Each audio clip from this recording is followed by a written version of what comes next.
ശ്രീജിത്ത് ദിവാകരൻ ഇവിടെ ഗുജറാത്ത് കലാപത്തെക്കുറിച്ച് പറയുന്നു, ഗോദ്രയെക്കുറിച്ച് പറയുന്നില്ല എന്നുള്ളതാണ് സംഘപരിവാറിന്റെ ആക്ഷേപം. ശരിയെങ്കിൽ പിന്നെ ഗോദ്രയെക്കുറിച്ച് പറയാമെന്ന് നമ്മൾ അങ്ങ് തീരുമാനിക്കുകയാണ്. നോക്കൂ, ഞാൻ തുടക്കത്തിൽ സൂചിപ്പിച്ചതുപോലെ ഈ സംഭവം ഉണ്ടാകുന്ന വൈകുന്നേരം പാർലമെന്റിലും വരുന്ന പ്രസ്താവന ഞാൻ ആദ്യം വായിച്ചു. അന്നത്തെ ജില്ലാ കളക്ടർ പറഞ്ഞ പ്രസ്താവന ഞാൻ പിന്നാലെ വായിച്ചു. പക്ഷേ ഇങ്ങനെ ഒരു സംഭവം ഉണ്ടാകുകയും നിരോധനാജ്ഞ നിലനിൽക്കുകയും ചെയ്യുന്ന സ്ഥലത്ത് വൈകുന്നേരത്തോടെ സ്ഥിതിഗതികൾ ആകെ അങ്ങ് മാറുകയാണ്.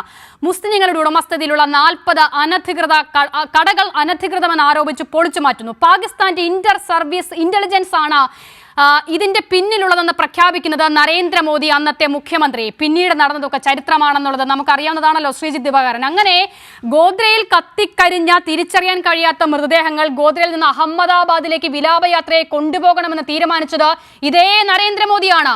അതായത് ആദ്യ തവണ മുഖ്യമന്ത്രിയാകുന്ന സമയത്ത് നേരിയ ഭൂരിപക്ഷം ഉണ്ടായിരുന്ന മോദി പിന്നീട് ഹിന്ദുത്വ ആളിക്കത്തിച്ച് വർഗീയ വംശീയ കലാപത്തിന്റെ പേരിൽ ഗുജറാത്തിൽ നിലയുറപ്പിക്കുകയും ഈ കാണുന്ന നിലയിലേക്ക് മാറുകയും ചെയ്തു. അതിനാസ്പദം ഗോദ്രയായിരുന്നു. ഗോദ്രയുടെ തിരക്കഥ ആരുടേതായിരുന്നു എന്നുള്ളതാണ് ചരിത്രത്തിൽ നിന്നും നമ്മൾ മനസ്സിലാക്കേണ്ടത്.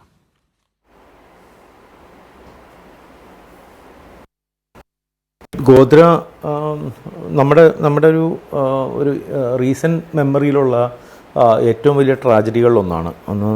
ഗോദ്ര യഥാർത്ഥത്തിൽ ഗോദ്രയിലെ തീപിടുത്തം. ഇപ്പോൾ സബർമതി എക്സ്പ്രസ് ശരിക്കും രാത്രി 2002 ഫെബ്രുവരി 27 രാത്രി, അതായത് 26 രാത്രി നമ്മൾ അവിടെ എത്തേണ്ടതാണ്. 27 വെളുപ്പിനായിട്ട് 2 മണിയോടുകൂടി ഗോദ്രയിൽ എത്തേണ്ട ട്രെയിൻ വൈകി 4 മണിക്കൂറിനധികം വൈകി ഒരു 6 മണിയോടുകൂടി അവിടെ എത്തുന്നു.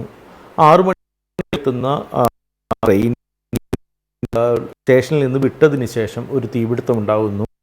തീപിടുത്തത്തിൽ S6 എന്ന് പറയുന്ന കമ്പാർട്ട്മെൻറ്റ്, S6 എന്ന് വെച്ചാൽ കമ്പാർട്ട്മെൻറ്റിൽ അതിലിഷ്ടം പോലെ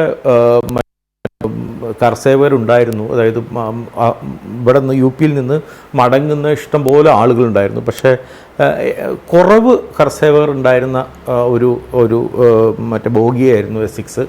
S6ൽ കുറേ സ്ത്രീകളും കുട്ടികളും ഒക്കെ വേറെ ഉണ്ടായിരുന്നു. ആ S6 തീ പിടിക്കുന്നു. ആ S6ലാണ് ഒരു ഏതാണ്ട് കുട്ടികളും സ്ത്രീകളും എല്ലാം അടക്കം 59 പേര് അവസാനം മരിച്ചതായിട്ട് കിട്ടുന്നു.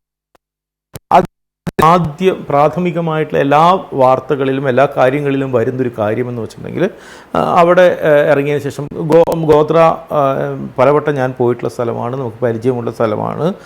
ഗോദ്ര ഈ പറയുന്ന രീതിയിൽ ഗുജറാത്തിലൊരു ചെറിയ മുസ്ലിം പോപ്പുലേറ്റഡ് ആയിട്ടുള്ള പ്രദേശങ്ങളിലൊന്നാണ്. ഗോദ്രയുടെ പരിസരങ്ങളിലുള്ള സ്ഥലങ്ങളിലെല്ലാം അധികം മുസ്ലിങ്ങളുള്ള സ്ഥലമാണ്. അവിടെ ഗോദ്ര സ്റ്റേഷനിൽ കച്ചവടക്കാരിൽ ഒരു വലിയ ഭൂരിപക്ഷം മുസ്ലിങ്ങളാണ്. അപ്പോൾ അവിടെ ഗോദ്രയിൽ കുറച്ചധികം സമയം ട്രെയിൻ നിൽക്കുകയും ചെയ്യുന്നുണ്ട്. ആ ട്രെയിനിൽ നിന്ന് ഇറങ്ങിയിട്ടുള്ള ആളുകൾ അവിടെ കച്ചവടക്കാരുമായിട്ട് ചെറിയൊരു കച്ചവശം ഉണ്ടാവുകയും അവിടെ ഉണ്ടായിരുന്ന കച്ചവടക്കാരുടെ ഇടയിൽ ഉണ്ടായിരുന്ന ഒരു മുസ്ലിം പെൺകുട്ടിയെ അവിടെ നിന്ന് ഒരാരിൽ എന്തോ ഉപദ്രവിക്കാൻ ശ്രമിച്ചു. വെച്ചിട്ടുണ്ടെങ്കിൽ വലിയ തോതിലോ അല്ലെങ്കിൽ ഏതെങ്കിലും തരത്തിലോ അല്ല, പക്ഷേ കയ്യിൽ കയറി പിടിക്കുകയോ മറ്റോ രീതിയിലൊരു ചെറിയ കശവശം ഉണ്ടാകുന്നു. അതിനെ തുടർന്ന് ബഹളം ഉണ്ടാകുന്നു. തുടർന്ന് ട്രെയിൻ വിടുമ്പോഴേക്കും ആളുകൾ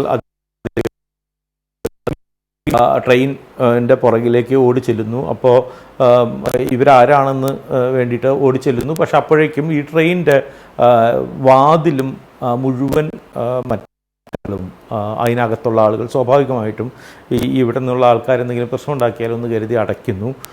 അടയ്ക്കുന്ന ട്രെയിൻ കുറച്ച് മുന്നോട്ട് പോകുമ്പോൾ ഒരു മുന്നോട്ട് പോയിട്ട് സ്റ്റേഷൻ്റെ പരിധി മറ്റേ സ്ഥലങ്ങളെല്ലാം വിട്ടതിന് ശേഷമുള്ള സ്ഥലത്ത് 50 മീറ്റർ അപ്പുറമുള്ള ഒരു സ്ഥലത്ത് സിഗ്നൽ ഫാലിയ എന്ന് പറയുന്ന ഒരു കോളനി പ്രദേശത്ത് ആയപ്പോഴേക്കും അത് നിൽക്കുന്നു. ആ പ്രദേശത്ത് വെച്ചിട്ടാണ് അത് വണ്ടി നിൽക്കുമ്പോൾ തന്നെ സ്വാഭാവികമായിട്ടും അവിടെ കുറച്ച് പേര് ഇതിൻ്റെ പുറകിൽ ഓടിയ ആളുകളെല്ലാം ഓടിക്കൂടുന്നുണ്ട്. പക്ഷേ ഓടിക്കൂടുന്നതിൻ്റെ ഇടയ്ക്ക് ട്രെയിൻ പെട്ടെന്ന് തീ പിടിക്കുന്നു. ആളുകൾ പെട്ടെന്ന് ഒഴിഞ്ഞു മാറുന്നു. അവസാനം ഈ മരണമുണ്ടാകുന്നു എന്നുള്ളതാണ് സ്വാഭാവികം. അതിൽ ആദ്യം വന്ന വാർത്തകൾ, അന്വേഷിച്ചിട്ടുള്ള സ്ഥാനങ്ങൾ ഏത് തരത്തിൽ നോക്കിയാലും ആദ്യത്തെ അന്വേഷണത്തിൽ ഇപ്പോൾ ആദ്യത്തെ നമ്മുടെ ഏറ്റവും ബഹുമാന്യനായിട്ടുള്ള VR കൃഷ്ണയ്യർ ആണ് ശരിക്കും പറഞ്ഞിട്ടുണ്ടെങ്കിൽ ഇതിൽ ആദ്യത്തെ അന്വേഷണം നടത്തുന്നത്. ഒരു സിറ്റിസൺ കമ്മിറ്റി ഉണ്ടാക്കിയിട്ട് ആദ്യമായിട്ടുള്ള ഒരു അന്വേഷണം നടത്തുന്നത് VR കൃഷ്ണയ്യരുടെ നേതൃത്വത്തിലുള്ള ഇന്ത്യയിലെ ഏറ്റവും പ്രശസ്തരായിട്ടുള്ള സുപ്രീം കോടതി ജഡ്ജിമാരും ഏറ്റവും മുതിർന്ന അഭിഭാഷകരും ഇന്ത്യയിൽ ഈ സർവ്വ മനുഷ്യ പ്രതിപക്ഷരും, അതായത് ഇടതുപക്ഷവും BJPയും കോൺഗ്രസും എല്ലാവരും അംഗീകരിക്കുന്ന തരത്തിലുള്ള കുറച്ച് ആളുകൾ ചേർന്നിട്ടുള്ള സിറ്റിസൺ കമ്മിറ്റിയാണ് ഇതിനെക്കുറിച്ചുള്ള ആദ്യത്തെ അന്വേഷണം നടത്തുന്നത്. ഇവരുടെ എല്ലാ അന്വേഷണത്തിലും എന്തായാലും പുറത്തു നിന്ന് ആർക്കെങ്കിലും എന്തെങ്കിലും തരത്തിലുള്ള ഒരു കത്തിക്കാനുള്ളൊരു സാധനം അകത്തേക്ക് ഒഴിക്കാൻ പറ്റില്ല. കാരണം വെച്ചിട്ടുണ്ടെങ്കിൽ ട്രെയിൻ സ്റ്റേഷൻ വിട്ടിട്ട് മുന്നോട്ട് പോയിട്ടുണ്ട്. അപ്പോൾ ഏതാണ്ട് ഒരു 8 അടിയോളം പൊക്കത്തിൽ ആരെങ്കിലും നിന്നാൽ മാത്രമേ ഇതിൽ ഒഴിക്കാൻ പറ്റുള്ളൂ. പക്ഷെ ഒഴിക്കാൻ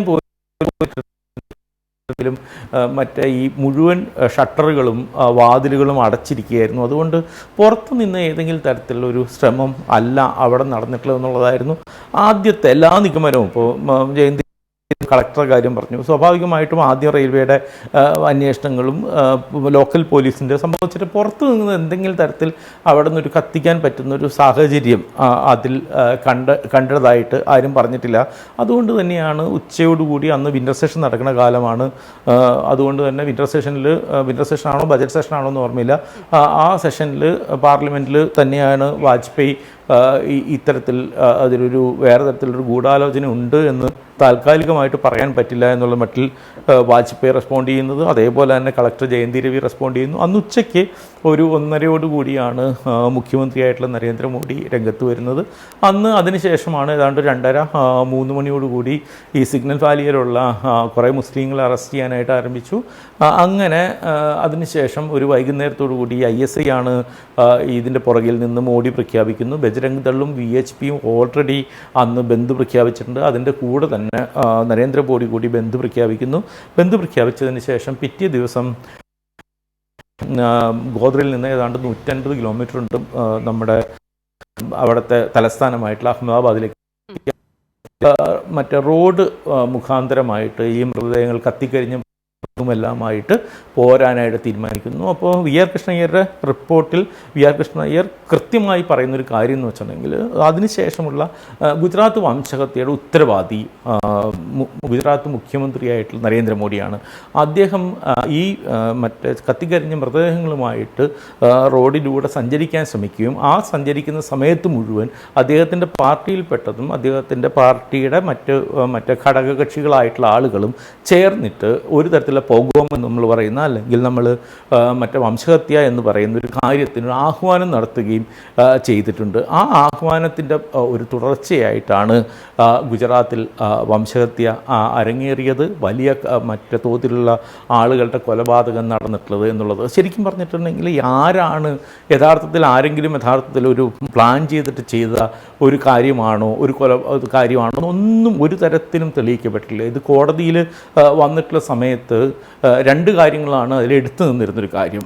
2 കാര്യങ്ങളിൽ ഒരു കാര്യം മറ്റേ കോടതിയുടെ സാക്ഷികളായിട്ട് വന്നിട്ടുള്ള 2 പേര്, അതായത് അകത്ത് നിന്ന് മുസ്ലിങ്ങളാണിത് വലിച്ചു നിർത്തിയത്, അതായത് ഈ മറ്റേ അപായച്ചങ്ങല വലിച്ചു നിർത്തിയത് എന്നുള്ളതിന് സാക്ഷിയായിട്ട്, അതായത് 2 പേര് പോലീസ് സാക്ഷികളായിട്ട് വന്ന 2 മുസ്ലിങ്ങളായിട്ടുള്ള ആളുകളുണ്ടായിരുന്നു. ഈ 2 പേരും പോലീസ് ഞങ്ങളെ നിർബന്ധിച്ചതുകൊണ്ടാണ് ഇത് പറഞ്ഞത് എന്ന് മറ്റേ മൊഴിമാറ്റി പറയുകയും അവരെ മറ്റേ ഇതായിട്ട് പ്രഖ്യാപിക്കുകയും ചെയ്തിട്ടുണ്ട്. പക്ഷേ എന്നിട്ട് പോലും കോടതി, അതായത് പോലീസിന് കൊടുത്തിട്ടുള്ള മൊഴിയാണ് പ്രധാനം, കോടതിയിൽ പറഞ്ഞ മൊഴിയല്ല. ലോകത്ത് ഒരു സ്ഥലത്തും അംഗീകരിക്കുന്ന കാര്യമല്ല. കാരണം പോലീസിന് കൊടുത്ത മൊഴി അല്ല പ്രധാനം, കോടതിയിൽ പറയുന്ന മൊഴിയാണ് പ്രധാനം. പക്ഷേ കോടതിയിൽ തിരിച്ചു പറഞ്ഞിട്ട് പോലും പ്രാഥമികമായിട്ടുള്ള ഇവരുടെ മൊഴി വിശ്വാസത്തിലെടുക്കാനായിട്ട് കോടതി തീരുമാനിച്ചു. അതേപോലെ തന്നെ അവിടെ ഒരു 10ഓളം വരുന്ന വിശ്വഹിന്ദു പരിഷത്തുകാരാണ് ഈ മറ്റേ പ്രതികളായിട്ടുള്ള മുസ്ലിങ്ങളെ തിരിച്ചറിഞ്ഞു എന്ന് പറയുന്നത്. ഈ വിശ്വഹിന്ദു പരിഷത്തുകാർ എന്തിനാണ് ആ സ്റ്റേഷനിൽ വന്നത് എന്നുള്ളതിനെ കുറിച്ചിട്ട് അവർക്ക് ഒരു മറുപടിയില്ലായിരുന്നു. അവർ പറഞ്ഞതെന്ന് വെച്ചിട്ടുണ്ടെങ്കിൽ ഇവർ ഈ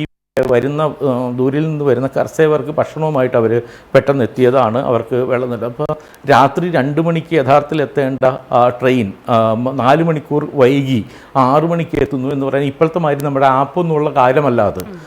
മറ്റേ ഏത് സമയത്താണ് വൈകി എത്തുന്നതെന്നുള്ളതിനൊരു ധാരണയില്ല. ഇവരാരും രാവിലെ എന്ന് വെച്ചിട്ടുണ്ടെങ്കിൽ രാത്രി വളരെ മുൻപ് തന്നെ ഇവിടെ എത്തിയതായിട്ടുള്ള എല്ലാ തെളിവുകളില്ല. ആ രീതിയിൽ മുഴുവനായിട്ടും അന്വേഷണ സമയത്തും മുതൽ മുഴുവനായിട്ടും ഒരു തരത്തിൽ ഒരു തെളിവും ഹാജരാക്കാൻ പറ്റാത്ത വിധത്തിൽ ഒരു തരത്തിലും ഇത് മുൻകൂട്ടി പ്ലാൻ ചെയ്തതോ ഏതെങ്കിലും തരത്തിലുള്ള ഒരു അക്രമ സംഭവമായിട്ട് ഗോത്ര ആളുകളെ കൊല്ലണം എന്ന് തീരുമാനിച്ച് ആരെങ്കിലും ചെയ്തതായിട്ട് തെളിയിക്കാൻ പറ്റുന്ന ഒരു കാര്യവും ഉണ്ടായിട്ടില്ല.